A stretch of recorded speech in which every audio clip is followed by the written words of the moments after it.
বিশ্বের মজদুর এক হও, এক হও। জুলুম শোষণ নির্যাতন নিপাত যাক, নিপাত যাক। বিশ্ব শ্রমিক দিবসে বিশ্বের মজদুর এক হও, এক হও। এরকম নানান মিছিল, মিটিং এবং স্লোগানের মধ্যেই আজকের দিনটা সীমাবদ্ধ।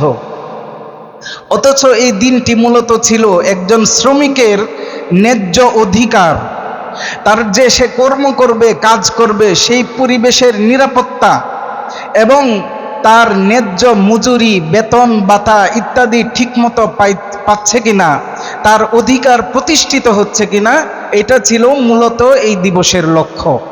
আলহামদুলিল্লাহ, আল্লাহ পাক রব্বুল আলামিন আমাদেরকে পবিত্র হজের মাসগুলোর অন্যতম মাস জিলকদ মাসের দ্বিতীয় জুমায় আল্লাহর ঘর মসজিদে আসার, বসার, উপস্থিত হওয়ার তৌফিক দান করেছেন। এই জন্য সকলেই কালিমাতুশ শুকর পাঠ করি, আলহামদুলিল্লাহ।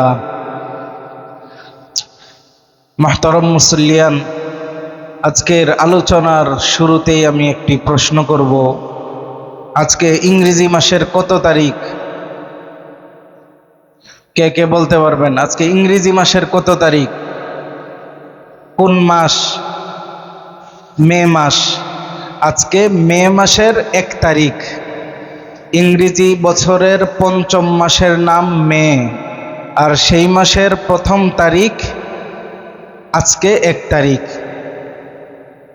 তো ইংরেজি মাসের পঞ্চম মাসের 1 তারিখ কি দিবস পালিত হয় কেউ বলতে পারবেন? আন্তর্জাতিক বিশ্ব শ্রমিক দিবস পালিত হয়। আন্তর্জাতিক বিশ্ব শ্রমিক দিবস পালিত হয়। তো আজকে সারা বিশ্বে শ্রমিক দিবস পালিত হচ্ছে, যেহেতু মে মাসের 1 তারিখে শ্রমিক দিবস পালিত হয়। এই শ্রমিক দিবস কেন পালিত হয়? এই শ্রমিক দিবস পালন করার কারণ হলো শ্রমজীবী মানুষের অধিকার। যে সমস্ত মানুষ পরিশ্রম করে, নিজের হাতে উপার্জন করে, কামাই করে, এই সমস্ত মানুষের অধিকার, ন্যায্য মজুরি, নিরাপদ কর্মপরিবেশ এবং মানবিক মর্যাদা প্রতিষ্ঠার লক্ষ্য হিসাবেই আজকে বিশ্ব শ্রমিক দিবস প্রতিষ্ঠিত করা হয়েছিল। কিন্তু অত্যন্ত আফসোস এবং পরিতাপের সাথে বলতে হয়, বর্তমানে এই দিবসটি শুধুমাত্র আনুষ্ঠানিকতা, শোভাযাত্রা, বক্তৃতা এবং স্লোগানের মধ্যেই সীমাবদ্ধ। আজকে ঢাকা, চট্টগ্রাম, রংপুর, বরিশাল, সিলেট, খুলনা সহ সারা বাংলাদেশের বিভিন্ন জেলায়, থানায় মিছিল হবে, মিটিং হবে, একটু বিরিয়ানির আয়োজনও থাকবে শ্রমিক মালিক পক্ষ থেকে। তো এখানে একটা স্লোগান থাকবে মিছিলের সময়, বিশ্বের মজদুর এক হও, এক হও। জুলুম শোষণ নির্যাতন নিপাত যাক, নিপাত যাক। বিশ্ব শ্রমিক দিবসে বিশ্বের মজদুর এক হও, এক হও। এরকম নানান মিছিল, মিটিং এবং স্লোগানের মধ্যেই আজকের দিনটা সীমাবদ্ধ। অথচ এই দিনটি মূলত ছিল একজন শ্রমিকের ন্যায্য অধিকার, তার যে সে কর্ম করবে, কাজ করবে, সেই পরিবেশের নিরাপত্তা এবং তার ন্যায্য মজুরি, বেতন ভাতা ইত্যাদি ঠিকমতো পাচ্ছে কিনা, তার অধিকার প্রতিষ্ঠিত হচ্ছে কিনা, এটা ছিল মূলত এই দিবসের লক্ষ্য। কিন্তু এটার দিকে কারো লক্ষ্য নেই। কারণ কি? কারণ হলো ইসলাম ধর্ম আজ থেকে 1450 বছর পূর্বে শ্রমিকের যে মর্যাদা দিয়েছে, শ্রমিকের যে ন্যায্য পাওনার অধিকার দিয়েছে, আর কোনো মতবাদ, আর কোনো জাতি, ধর্ম, বর্ণ সেটা দিতে পারে নাই। আর ইসলামে যে মর্যাদা সম্মান দিয়েছে, সেই সম্মান যেহেতু আমরা আমাদের সমাজে প্রতিষ্ঠিত করতে পারি নাই, এই জন্য যত মতবাদ, যত তন্ত্র মন্ত্র আমরা প্রতিষ্ঠা করতে চাই না কেন, কখনো বাস্তবিক পক্ষে একজন শ্রমিকের শ্রম অধিকার আমাদের এই সমাজে প্রতিষ্ঠিত হবে না, যতক্ষণ পর্যন্ত না কোরআন সুন্নাহ অনুযায়ী আল্লাহ এবং আল্লাহর রসুল আমাদেরকে যে গাইডলাইন দিয়েছেন, দিক নির্দেশনা দিয়েছেন শ্রমিক পক্ষের, মালিক পক্ষের। শ্রমিক পক্ষের কি কি দায়িত্ব, মালিক পক্ষের কি কি দায়িত্ব, সেই দায়িত্বগুলো যদি আমরা কোরআন হাদিস অনুযায়ী ফলো না করি, তাহলে কখনো আমাদের এই সমাজের মধ্যে মালিক শ্রমিকের মাঝে পরস্পর সৌহার্দ্যপূর্ণ আচরণ এবং এই ন্যায্য অধিকার কখনো বাস্তবায়িত হবে না।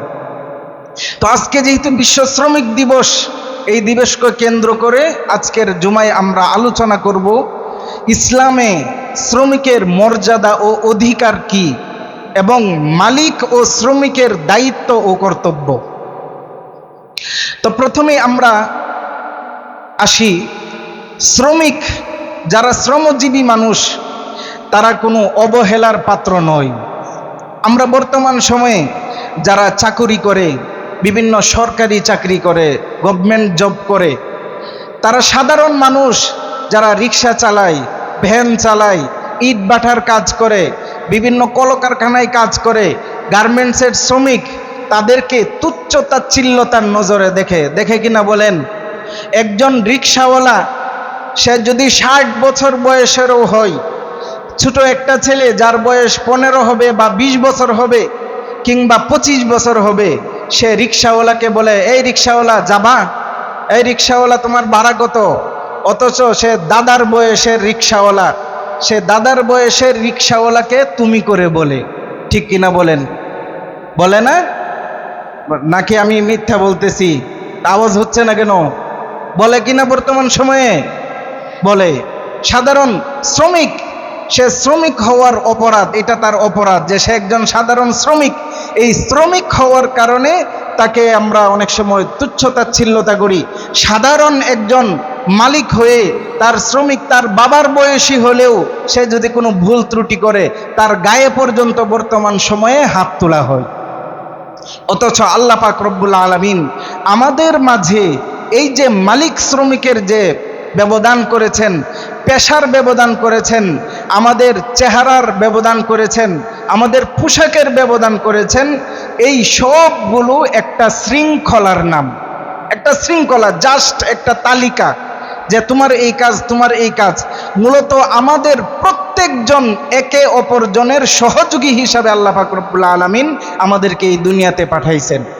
যে শ্রমিক সে তার মালিকের সহযোগী, আবার সেই মালিক কথায় কথায় অন্য আরেকজনের সহযোগী।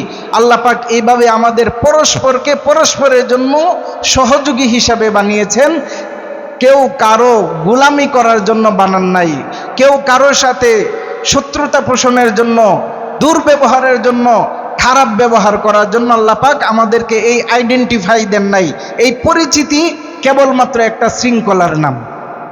বলেন, একটা প্রতিষ্ঠানে একজন উচ্চপদস্থ পরিচালনা পরিষদ থেকে নিয়ে একেবারে সর্বনিম্ন শ্রেণী পর্যন্ত সকলেই একটা প্রতিষ্ঠানে অবদান থাকে কিনা বলেন? প্রত্যেকেই নিজ নিজ স্থান থেকে তার অবদান সবচাইতে বড়। যে গেটের পাহারাদার আছে, সেই পাহারাদারির জায়গার মধ্যে সে সর্বোচ্চ পদের লোক। আজকে যদি সে পাহারাদারি না করত, সে যদি তার হক ভালোভাবে আদায় না করত, তাহলে এই মাদ্রাসা, এই প্রতিষ্ঠানের শৃঙ্খলা রক্ষা করা আমার মাধ্যমে, আরেকজনের মাধ্যমে, 10 জন 20 জনের মাধ্যমেও রক্ষা করা কঠিন হয়ে যেত। এইরকমভাবে আরেকটা ডিপার্টমেন্ট আছে, এটা হলো রান্নাঘর, বাবুর্চিখানা। বাবুর্চি থাকে 7-8 জন, কিন্তু এই 7-8 জনের হাতের মধ্যে পুরা 2000 মানুষের 3 বেলা খাবারের ব্যবস্থাপনার জিম্মাদারি থাকে। যদি তারা সঠিকভাবে রান্না করে তাহলে সব কিছু সঠিকভাবে চলে, কিন্তু তারা যদি একটু উল্টাপাল্টা করে, ঝামেলা করে, তাহলে সবার জন্য এটা অসহনীয় হয়ে যায়, সবার জন্য এটা দুর্ভাগ্যজনক হয়ে যায়। তাহলে আমরা বুঝতে পারলাম আমাদের এই সমাজে এক একজনকে যে দায়িত্ব, শৃঙ্খলা, মজদুরি আমরা করি, এটা হইল প্রত্যেকের জন্য এটা একটা শৃঙ্খলা, এবং প্রত্যেকেই নিজ নিজ স্থানে বড়, কেউ ছোট না। কারো কর্মকে ছোট করে দেখার কিছু নেই। এই জন্য আল্লাহ পাক রব্বুল আলামিন সূরাতুল হুজুরাতের 13 নং আয়াতে ইরশাদ করেন, ইয়া আইয়ুহান নাসু ইন্না খালাকনাকুম মিন যাকারিন ওয়া উনসা ওয়া জাআলনাকুম শুউবান ওয়া ক্বাবাইলা লিতাআরাফু। আল্লাহ পাক বলেন, ইয়া আইয়ুহান নাস, হে লোক সকল, ইন্না খালাকনাকুম মিন যাকারিন ওয়া উনসা, তোমাদেরকে আমি এক নারী এক পুরুষ অর্থাৎ আদম এবং হাওয়া আলাইহিস সালাম রাদিয়াল্লাহু আনহুমা, এই দুইজন থেকে তোমাদেরকে আমি এই সমস্ত lakh crore million billion trillion মানুষকে সৃষ্টি করেছি। ওয়াজআলনাকুম শুউবান ওয়া ক্বাবাইল, তোমাদেরকে বিভিন্ন গোত্র, বিভিন্ন সমাজ, বিভিন্ন দেশে বিভক্ত করেছি। লিতাআরাফু, একজন আরেকজনের পরিচিত হওয়ার জন্য, একজন আরেকজনের জন্য সহযোগী হওয়ার জন্য। এর মাধ্যমে কেউ কারো উপর শ্রেষ্ঠত্ব লাভ করতে পারবে না। আমি ইন্ডিয়ান, আমি বাংলাদেশি, এই জন্য আমি শ্রেষ্ঠ। আমি আরবি, এই জন্য আমি শ্রেষ্ঠ। আমার আমেরিকান সিটিজেনশিপ আছে, এই জন্য আমি শ্রেষ্ঠ। এইরকম ভাবার কোনো উপায় নেই। একমাত্র শ্রেষ্ঠত্বের মান আল্লাহ পাক নির্ধারণ করে দিচ্ছেন, ইন্না আকরামাকুম ইনদাল্লাহি আতকাকুম ইন্নাল্লাহা আলিমুন খাবীর। তোমাদের মধ্যে সর্বশ্রেষ্ঠ, সবচেয়ে সম্মানিত মানুষ হলো ওই ব্যক্তি যার ভিতরে তাকওয়া আছে, যে আল্লাহ পাক রব্বুল আলামিনকে ভালোভাবে আল্লাহর আদেশ এবং নিষেধ মেনে চলে, সেই হইল মুত্তাকি। আর তারই একমাত্র শ্রেষ্ঠত্ব আছে, চাই সে আমেরিকান নাগরিক হোক, চাই সে মঙ্গোলিয়ান হোক, চাই সে চাইনিজ হোক, চাই সে পাকিস্তানি, ইন্ডিয়ান, বাংলাদেশি, যে দেশেরই হোক না কেন, শ্রেষ্ঠত্বের মাপকাঠি একমাত্র তাকওয়া। কারো সাদা চামড়া, কারো কালো চামড়া, কালো বাদামি বর্ণের গায়ের দেহের আকৃতি, এইগুলো কখনো মানুষের শ্রেষ্ঠত্বের কারণ হতে পারে না। কারো পেশা উঁচু পর্যায়ের, কারো পেশা নিম্ন পর্যায়ের, এটাও কারো মধ্যে কারো শ্রেষ্ঠত্বের কারণ হতে পারে না। শ্রেষ্ঠত্বের কারণ হলো ইন্না আকরামাকুম ইনদাল্লাহি আতকাকুম, তোমাদের মধ্যে সর্বশ্রেষ্ঠ ওই ব্যক্তি, সবচেয়ে সম্মানিত ওই ব্যক্তি যে মুত্তাকি, তাকওয়ার দিক দিয়ে যে সবচাইতে বেশি। এই জন্য পেয়ারে হাজিরিন, হযরতে বেলালে হাবশী রাদিয়াল্লাহু তাআলা আনহু কালো বর্ণের লোক ছিলেন। দেখলে চেহারার মধ্যে কোনো রূপ লাবণ্য মাধুর্যতা ছিল না, কিন্তু তিনি তাকওয়ায় অনন্য উচ্চতায় পৌঁছে গেছিলেন। অপরদিকে আবু জাহাল, আবুল আহাব, এক একজনের চেহারা ছিল রূপে লাবণ্যে ভর্তি। এক একজনের চেহারা দেখলে মনে হতো অগ্নিস্ফুলিঙ্গ চেহারা থেকে ভেসে আসতেছে, চেহারা থেকে ফুটতেছে। এত ফর্সা মানুষ ছিলেন, এত চেহারাওয়ালা ছিলেন, এত সুঠাম দেহের অধিকারী ছিলেন আবু জাহেল, আবুল আহাব। কিন্তু তারপরেও ইসলামের মধ্যে তাদের বিন্দু পরিমাণ কোনো মর্যাদা নেই, অথচ তারা ছিল সর্বশ্রেষ্ঠ বংশের মানুষ, সৈয়দ বংশের মানুষ, কুরাইশ বংশের মানুষ, বনে আব্দে মানাফের মানুষ। তারপরেও এদের বিন্দু পরিমাণ এক পয়সার কোনো মূল্যায়ন নাই। এদের ঠিকানা হলো জাহান্নামের সর্বনিম্ন স্তরে। আর বেলালে হাবশী সেই ইথিওপিয়া থেকে এসেছেন, হাবশা থেকে এসেছেন, একমাত্র ইসলাম গ্রহণ করার কারণে এইরকম হাজারো কোটি মিলিয়ন বিলিয়ন কুরাইশি থেকেও আল্লাহ পাক এক বেলাল হাবশীর মর্যাদা আরো বেশি বাড়াইয়া দিয়েছে। এটা কিসের কারণে বলেন? তাকওয়া এবং ঈমানের কারণে। এই জন্য আমার মাঝে, আপনার মাঝে, প্রত্যেকের মাঝে, আমাদের মাঝের যে ব্যবধান হবে, শ্রেষ্ঠত্বের ব্যবধান, সেটা হলো তাকওয়ার ব্যবধান। একজন যদি প্রথম শ্রেণীর উস্তাদ, তার ভিতরে যদি মুত্তাকি পরহেজগারি বেশি থাকে, আরেকজন যদি সর্বোচ্চ ক্লাসের টিচার, অধ্যাপক হয়, পরিচালক হয়, কিন্তু তার ভিতরে যদি তাকওয়া পরহেজগারি না থাকে, তাহলে সে কখনো সেই প্রথম শ্রেণীর উস্তাদের পায়ের ধুলার বরাবরও হতে পারবে না। এই জন্য আমার মাঝে, আপনার মাঝে, মালিকের মাঝে, শ্রমিকের মাঝে, সকলের মাঝে একটাই পার্থক্য, এটা হলো তাকওয়ার ব্যবধান, মুত্তাকি হওয়ার ব্যবধান। কর্মের মাধ্যমে কোনো ব্যবধান ইসলাম কাউকে দেয় নাই। এটা হলো আল্লাহ পাক রব্বুল আলামিন যেটা সূরাতুল হুজুরাতের মধ্যে ইরশাদ করেছেন। তো এই আয়াতের মাধ্যমে আমরা বুঝতে পারলাম, জানতে পারলাম যে আমাদের মাঝে পরস্পরের যে শ্রেষ্ঠত্ব মর্যাদা হবে, এটা হবে তাকওয়া পরহেজগারির মাধ্যমে। কোনো ব্যক্তিগত কেউ একটু মালদার বেশি, কারো ধন সম্পদ বেশি, এই কারণে সে কখনো আরেকজনের উপর শ্রেষ্ঠ হতে পারে না। দ্বিতীয় নম্বর আসেন, যারা হাতে কামাই করে, উপার্জন করে, শ্রমজীবী, দিনমজুর। এই দিনমজুরিকে আমরা হালকাভাবে দেখলেও এই দিনমজুরি, এই শ্রমিকের শ্রম ব্যয় করা আল্লাহ তাআলার কাছে ইবাদতের সমান। আল্লাহ পাক রব্বুল আলামিন আদেশ করে বলেন সূরাতুল মুলকের 15 নং আয়াতের মধ্যে আল্লাহ রব্বুল আলামিন ইরশাদ করেন, হুয়াল্লাযী জাআলা লাকুমুল আরদা যালুলা ফামশু ফী মানাকিবিহা ওয়া কুলু মির রিজকিহি ওয়া ইলাইহিন নুশুর। আল্লাহ পাক রব্বুল আলামিন বলেন, হুয়াল্লাযী জাআলা লাকুমুল আরদা যালুলা, আল্লাহ পাক রব্বুল আলামিন তোমাদের জন্য জমিনকে বিস্তীর্ণ করে অনুগত করে দিয়েছেন, তোমাদের উপযোগী করে দিয়েছেন। ফামশু ফী মানাকিবিহা, এই জমিনের প্রতি প্রান্তে তোমরা চলো। ওয়া কুলু মির রিজকিহি, এবং কর্মের মাধ্যমে তোমরা তোমাদের জীবিকা নির্বাহ করো। আরেক আয়াত সূরাতুল জুমার 10 নং আয়াতে আল্লাহ পাক ইরশাদ করেন, ফাইদা কুদিয়াতিস সালাতু ফান্তাশিরু ফিল আরদ ওয়াবতাগু মিন ফাদলিল্লাহ। আল্লাহ পাক বলেন ফাইদা কুদিয়াতিস সালাত, টাইম মতো ওয়াক্ত মতো নামাজ আদায় করতে হবে। যখন নামাজ আদায় সম্পন্ন হয়ে যায়, মসজিদে বসে থাকলে চলবে না। ফান্তাশিরু ফিল আরদ, তোমরা আল্লাহর দেওয়া জমিনের মধ্যে ছড়িয়ে ছিটিয়ে পড়ো, প্রত্যেকেই নিজ নিজ কর্মস্থলে ব্যস্ত হয়ে পড়ো। ওয়াবতাগু মিন ফাদলিল্লাহ, এবং আল্লাহর দেওয়া রিজিক তোমরা অনুসন্ধান করতে থাকো। তাহলে বলেন, কর্মের জন্য এটা স্বয়ং কে আদেশ করেছেন? আল্লাহ পাক রব্বুল আলামিন আমাদেরকে শ্রম ব্যয় করে, কর্ম করে খাওয়ার জন্য আদেশ করেছেন। আর আল্লাহর আদেশ মানা ইবাদত নাকি ইবাদত না? বলেন, আওয়াজ করে বলেন।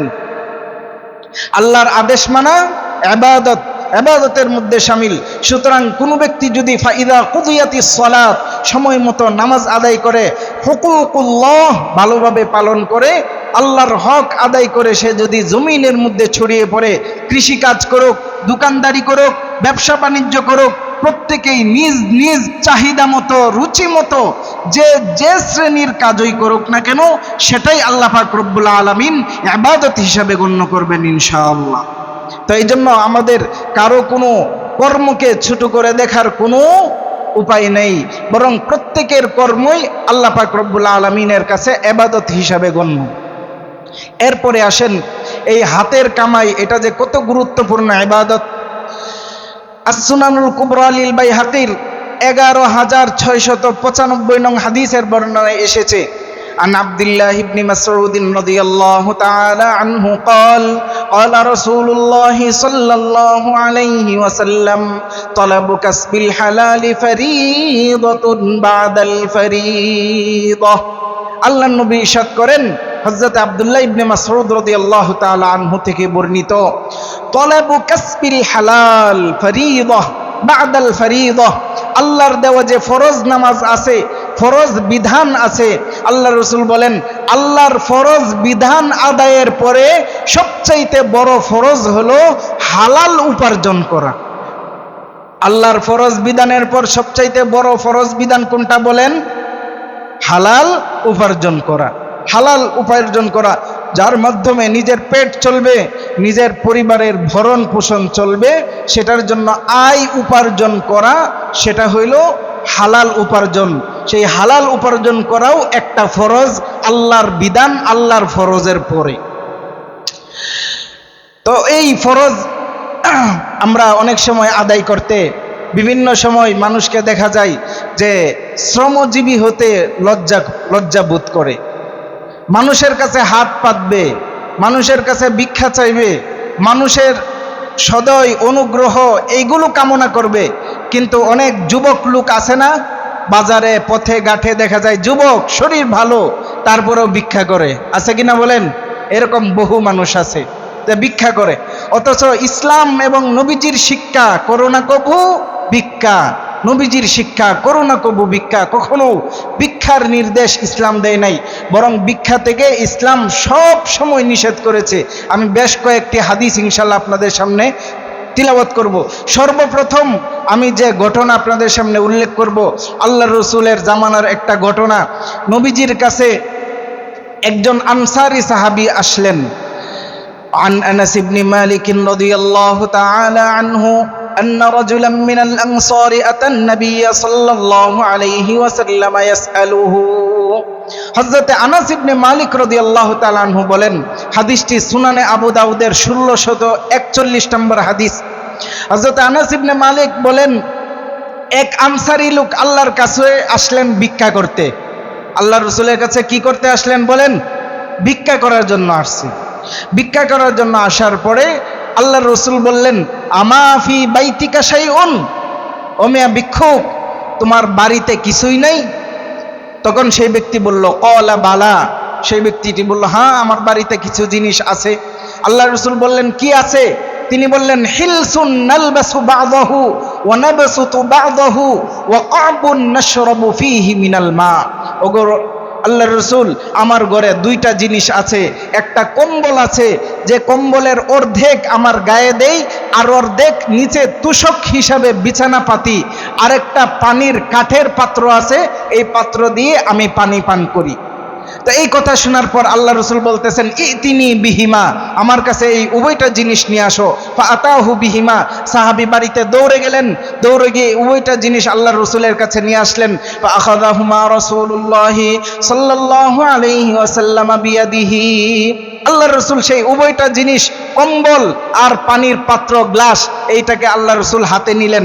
হাতে নিয়ে বলতেছেন, মাইয়াশতারি হাদাইনি মাইয়াশতারি হাদাইনি। আল্লাহ রাসূল ডাক তুললেন। বর্তমানে ওই পার্কের বাজারে গেলে মাছের বাজার, সবজির বাজার বিভিন্ন ডাকে তুলে, এই 450, 500, 500, 560 এভাবে ডাক তুলতে শুনেন নাই? তো এটা তো ওই আল্লাহ রাসূল থেকে আসছে। আল্লাহ রাসূল ওই দুইটা ওই পানির পাত্র আর কম্বল হাতে নিয়ে উঠাইয়া বলতেছেন, মাইয়াশতারি হাদাইনি মাইয়াশতারি হাদাইনি, এই কে আসো এই দুইটা কিনবা, কে আসো এই দুইটা কিনবা। আল্লাহ রাসূল ডাক তুললেন। তো এক লোক বলতেছে, ইয়া রাসূলুল্লাহ আনা আখুযু বিদিরহামিন, আমি এটাকে 1 টাকা 1 দিরহাম দিয়ে ক্রয় করব। তো আল্লাহ রাসূল বললেন যে চলবে না। ওই যেমন 500 টাকা বললে বলে যে না না 500, 520, 520, এরপরে যে 500 বললে আবার ডাক দেয় আরো 550, 550 বলে, এরকম আল্লাহ রাসূল বললেন যে না 1 দিরহাম হবে না। মাইয়াজিদ আলা দিরহামিন মাইয়াজিদ আলা দিরহামিন মাইয়াজিদ আলা দিরহামিন। আল্লাহ রাসূল এইভাবে ডাক তুললেন, 3 বার বললেন, কে 1 দিরহাম থেকে বেশি দিবা, কে 1 দিরহাম থেকে বেশি দিবা। তো এক সাহাবী দাঁড়ায় বলতেছেন, আনা আখুযু বিদিরহামাইনি ইয়া রাসূলুল্লাহ, ওগো আল্লাহর রাসূল, আমি এই দুইটা জিনিস 2 দিরহাম দিয়ে কিনবো।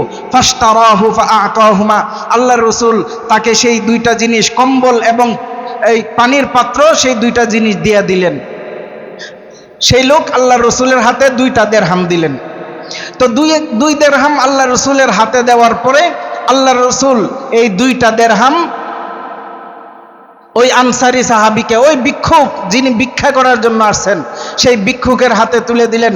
তুলে দিয়ে বলতেছেন, ইশতারি বিআহাদিহিমা তাআমান ফামবিযহু ইলা আহলিক ওয়াশতারি বিল আখারি কুদুমান ফাতিনি বিহি। ও আমার সাহাবী, এই 2 দিরহাম তুমি বাজারে নিয়ে যাও। এই 2 দিরহাম দিয়ে তুমি 1 দিরহাম দিয়ে তোমার ঘরের জন্য যত খাবারের প্রয়োজন আছে সেই খাবারের 8-10 দিনের খাবার ক্রয় করো। আরেক দিরহাম দিয়ে ইতিনি কদুমান, তুমি একটা কুড়াল কিনে নিয়ে আসো। কুড়াল, কুড়াল চিনেননি? কি কাটে? লাকড়ি কাটে। একটা কুড়াল কিনে আমার কাছে নিয়ে আসো। ফাআতাহু বিহি ফাশাদ্দাহু ফীহি রাসূলুল্লাহ সাল্লাল্লাহু আলাইহি ওয়াসাল্লাম উদান বিয়াদিহি।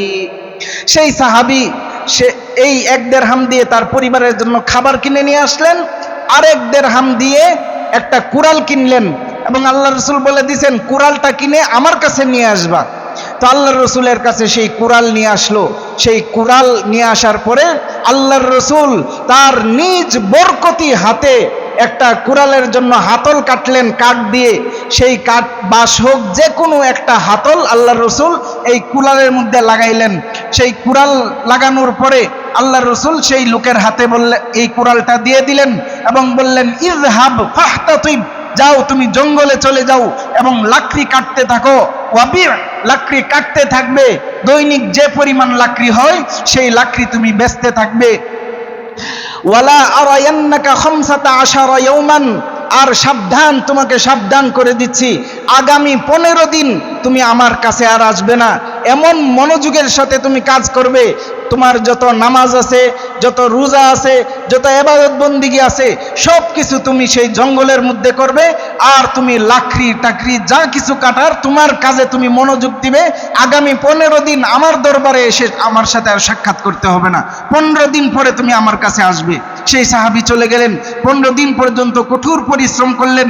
ফাযাহাবার রাজুলু ইয়াহতাতিবু ওয়া ইয়াবিউ, সেই লোকটি চলে গেলেন জঙ্গলের মধ্যে, জঙ্গল থেকে লাকড়ি কাটতে থাকলেন আর প্রতিদিন বাজারের মধ্যে লাকড়ি বিক্রি করতে থাকলেন। আল্লাহর রাসূল বলেন, ফাজাআ ওয়া কদ আসাবা 10 দারাহিম। ওই লোকটা যখন আল্লাহর রাসূলের কাছে দ্বিতীয়বার আসলো, আসার পরে ওই লোকের হাতে 10 দিরহাম ছিল। বলেন সুবহানাল্লাহ। আল্লাহর রাসূল কি শিক্ষা দিলেন? একজন ভিক্ষুক ভিক্ষা করতে গেছিল, তার হাতে তিনি তুলে দিলেন একটা কুড়াল। সেই কুড়াল থেকে তিনি 15 দিন নিজের শ্রম ব্যয় করে এরপরে আল্লাহর রাসূলের কাছে 10 দিরহাম নিয়ে আসলেন। 10 দিরহাম নিয়ে আসার পরে আল্লাহর রাসূল বলেন, যাও বাড়িতে যাও, ফাশতারি বিবাদিহা থাওবান ওয়া বিবাদিহা তুআমান। যাও এই 10 দিরহামের কিছু অংশ দিয়ে তুমি তোমার পরিবারের জন্য খাদ্যের প্রয়োজন, কাপড়ের প্রয়োজন, সেই কাপড়গুলো তুমি ক্রয় করো। আর কিছু অংশ দিয়ে খাদ্যের যে সমস্যা, খাদ্যের ঘাটতি, সেই খাদ্যে প্রোটিনের ঘাটতি তুমি পূর্ণ করো। এরপরে আল্লাহর রাসূল সেই সাহাবীকে উদ্দেশ্য করে বললেন, ও আমার সাহাবী, এই যে তোমাকে দিয়ে আমি কষ্ট করাইলাম, নিজ হাতে তুমি শ্রম ব্যয় করলে, হাযা খায়রুন লাকা মিন আন তাজি আল মাসআলাতু নুক্তাতান ফি ওয়াজহিকা ইয়াউমাল কিয়ামাহ। আল্লাহর রাসূল বলেন, ও আমার সাহাবী, তোমাকে দিয়ে আমি এই কাজ করাইলাম, 15 দিন পর্যন্ত তুমি কাঠের কাজ করেছো, এটা তোমার জন্য কষ্টদায়ক হয়েছে, আমি বুঝতে পেরেছি। কিন্তু জেনে রাখো, কেউ যদি কোনো কাজ না করে মানুষের হাতে ভিক্ষা পাতে, মানুষের সামনে গিয়ে দুয়ারে দুয়ারে হাত পাতে, ওই লোক কিয়ামতের ময়দানে আল্লাহ পাক রব্বুল আলামিনের সামনে এমন ভাবে উপস্থিত হবে, তার চেহারার মধ্যে থাকবে দাগ, তার চেহারার মধ্যে কোনো গোশত মাংস থাকবে না, তার চেহারা থাকবে বিকৃত চেহারা। ওই মানুষের দুয়ারে দুয়ারে ঘুরতো, এই জন্য তার চেহারার মধ্যে হাড্ডি ছাড়া কোনো কিছুই থাকবে না। আল্লাহ রাসূল সেই সাহাবীকে বলতেছেন, তোমার এই দুনিয়ার সামান্য কষ্ট, এই কষ্ট তোমার জন্য উত্তম কিয়ামতের ময়দানে বিকৃত চেহারা নিয়ে উঠারছি। এরপরে আল্লাহ রাসূল বলেন, 3 ব্যক্তি ছাড়া কারো জন্য ভিক্ষা করা জায়েজ নাই। ইন্নাল মাসআলাতা লা তাসলুহু ইল্লা লিসালাসা। এরপরে সেই সাহাবীকে আল্লাহর রাসূল বলতেছেন, ও আমার সাহাবী, জেনে রাখো, ইন্নাল মাসআলা, নিশ্চয় ভিক্ষাবৃত্তি, লা তাসলুহু ইল্লা লিসালাসা, 3 ব্যক্তি ছাড়া কোনো ব্যক্তির জন্য জায়েজ নয়। 1 নাম্বার লিযি ফাকরিন মুদকিইন। 1 নাম্বার হইল ওই দরিদ্র ব্যক্তি যে এমন দরিদ্র, সে একদম বিছানায় পড়ে গেছে, মাটির সাথে পড়ে গেছে, তার আর কোনো দুনিয়াতে সহায় সম্বল বলতে কিছুই নাই। এমন দরিদ্র ব্যক্তির জান বাঁচানো পরিমাণ মানুষের কাছে ভিক্ষা করতে পারবে। এরপরে 2 নম্বর, আউলিদি গুরমিন মুনফাজিইন আউলিদি দামিন মুজিইন। এরপরে আল্লাহ রাসূল বলতেছেন, 2 নম্বর ওই ব্যক্তির জন্য হাত পাতা জায়েজ, যে ব্যক্তি এমন ঋণগ্রস্ত হয়ে গেছে, এমনভাবে ঋণে আক্রান্ত হয়ে গেছে যে তার ঋণ তাকে এমনভাবে গ্রাস করে নিয়েছে, দুনিয়াতে আর কেউ নাই, তার ভাই নাই, বাবা নাই, আত্মীয় স্বজন নাই, জায়গা জমি নাই, যে কোনো কিছু বিক্রি করে সেই ঋণ সে পরিশোধ করতে পারবে, এরকম সহায় সম্বলও নাই। পাশাপাশি ঋণদাতা যে আছে, সে তাকে বারবার এসে লাঞ্ছিত করতেছে, বারবার এসে চাপ দিতেছে, অনেক ধরনের গালিগালাজ করতেছে, হাত উঠাইতে চাইতেছে। এমন পরিস্থিতির যদি সম্মুখীন হয়, তাহলে সেই ব্যক্তিটার জন্য ভিক্ষা করা জায়েজ, তবে সেই প্রয়োজন পূর্ণ হওয়া পর্যন্ত। 3 নম্বর আল্লাহ রাসূল বলেন, আউলিদি দামিন মুজিইন, ওই ব্যক্তি, যে ব্যক্তি কোনো রাষ্ট্রীয় কোনো মুক্তিপণ বলতো আগের জামানায়, বর্তমান জামানার ভাষায় বললে রাষ্ট্রীয় কোনো ঋণের চাপে পড়েছে, রাষ্ট্রীয় কোনো অন্যায় করে ফেলছে, যে কারণে রাষ্ট্র তার উপর ঋণ উঠাইয়া দিছে যে তোমার এত টাকা দিতে হবে, জরিমানা দিতে হবে। তো সেই ব্যক্তি সেই জরিমানা আদায় করবে।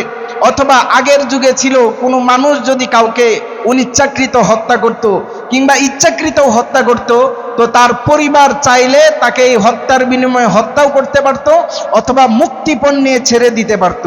ডিমান্ড করতো যে তুমি যদি আমার ভাইকে হত্যা করেছো, তা আমার ভাইয়ের সন্তান আছে, স্ত্রী আছে, তুমি যদি 10 কোটি টাকা দাও তাহলে তোমার এই হত্যা, তোমাকে আমরা হত্যা করব না, তোমাকে মাফ করে দিব। আর যদি এই টাকা দিতে না পারো তাহলে তোমাকে আমরা হত্যা করব। তো সেই ব্যক্তি যদি সময় নেই যে তোমাদেরকে আমি 10 কোটি টাকাই দিব, তবে আমাকে 10 বছর বা 5 বছর কিংবা 1 বছরের সময় দাও, কিন্তু ওই ব্যক্তির 10 কোটি টাকা কামাই করার কোনো সুযোগ নাই। আল্লাহ রসুল বলেন, এমন প্রয়োজনীয় ব্যক্তিকে যদি কেউ টাকা পয়সা দেয়, ওই ব্যক্তি যদি ভিক্ষা করে তাহলে সে ভিক্ষা করতে পারবে। বর্তমান সময়ে হঠাৎ করে বিভিন্ন অঞ্চলে বিভিন্ন বন্যা প্লাবন হয় কিনা বলেন, বর্তমানে হাওর অঞ্চলগুলোতে বন্যার পানিতে সব কিছু প্লাবিত হয়ে গেছে। কৃষকের সারা বছরের স্বপ্ন এক রাতের পানির ঢলের সাথে ভেসে গেছে। সমস্ত সোনালী আঁশ, সোনা, বাংলাদেশের স্বর্ণ বলা হয় সোনালী আঁশ ধানকে, সেই ধান কোটি কোটি লক্ষ লক্ষ মেট্রিক টন যে ধান ছিল সেই ধান নষ্ট হয়ে গেছে 1-2 রাতের ব্যবধানে। তো এইরকম বিভিন্ন অঞ্চলে বিভিন্ন সময় দুর্যোগে প্লাবিত হয়ে অনেক কিছু নষ্ট হয়ে যায়। তেমনিভাবে গত বছরে, আগের বছর 2024 সালে নোয়াখালী, লক্ষ্মীপুর, ফেনী এই সমস্ত অঞ্চলে ভারতের দেওয়া বন্যার পানিতে এই সমস্ত অঞ্চল প্লাবিত হয়ে গেছিল। আমরা আমাদের জামিয়া আল হেরা থেকে প্রায় 15 লক্ষ টাকার ত্রাণ নিয়ে গেছিলাম, তাদের জন্য হাদিয়া নিয়ে গেছিলাম, প্রায় 12 টনের মতো হাদিয়া নিয়ে যাওয়া হয়েছিল। তো ওই সমস্ত অঞ্চলের মধ্যে দেওয়া হয়েছিল। তখন আমরা এমন এমন পরিবারের মধ্যে দিছি যাদের বাড়ি হলো একদম বিল্ডিং, 2 তলা 3 তলা বাড়ি, কিন্তু হঠাৎ করে অসহায় হয়ে গেছে। তারাও আমাদের কাছ থেকে চেয়ে চেয়ে জিনিস নিছে। তার মানে এমন হঠাৎ করে লোক, বড় লোক, টাকা পয়সা ছিল, কিন্তু কোনো দুর্যোগের কারণে হঠাৎ করে তার সব কিছু ব্যাংক ব্যালেন্স শেষ হয়ে গেছে। বাংলাদেশে দেখেন না, অনেক গার্মেন্টস ফ্যাক্টরির মালিক, কিন্তু হঠাৎ করে আগুন লেগে সব কিছু শেষ হয়ে গেছে, এক রাতে ফকির হয়ে গেছে। এরকম বিভিন্ন ঘটনা হয়। তো এই সমস্ত লোকরাও চাইলে মানুষের কাছে হাত পাততে পারবে, টাকা ভিক্ষা নিতে পারবে মানুষে। এছাড়া এইরকম প্রয়োজন ছাড়া কারো কাছ থেকে কখনো ভিক্ষা করা জায়েজ নাই। আমাদের দেশে যতগুলো ভিক্ষা হয় সবগুলা হইল বিলাসিতার ভিক্ষা। সবগুলো কিসের ভিক্ষা বলেন? আল্লাহর রসুল বলছেন, কারো ঘরে যদি 1 সকাল 1 বিকাল খাবারের ব্যবস্থা থাকে, সে যেন কারো কাছে ভিক্ষা না করে। তাহলে বর্তমানে দেখবেন যে ভিক্ষুক যারা আছে, ওই যে আমরা যারা দান করি, অনেক ভিক্ষুকের অবস্থা আমাদের থেকেও ভালো।